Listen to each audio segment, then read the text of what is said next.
Voluntaryong nagbalik loob ang dating miyembro ng Communist Terrorist Group sa 1st Provincial Mobile Force Company Tarlac PNP sa Barangay San Vicente, Tarlac City. Ayon sa ulat ng 1st Provincial Mobile Force Company Tarlac PNP, ang dating rebelde ay kinilalang si Kazam, 45 anyos, may asawa, magsasaka, residente ng Maamot Resettlement, Barangay Sula, San Jose, Tarlac, at dating miyembro ng Kilusang Larangang Guerrilla Tarzam sa ilalim ng pamumuno ni Karet ng taong 2003. Ayon sa 1st PMFC, voluntaryong isinuko ng dating rebelde ang isang unit ng homemade caliber 9mm pistol na may magazine.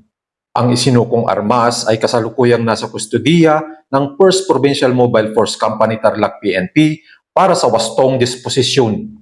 Habang ang dating rebelde ay maaaring sumailalim sa Enhanced Comprehensive Local Integration Program ng pamahalaan. Mula dito sa Tarlac Police Provincial Office, ito ang inyong PNN Correspondent, Police Executive Master Sergeant Delphine Francisco de la Cruz, alagad ng batas, tagataguyod ng Balitang Pulis.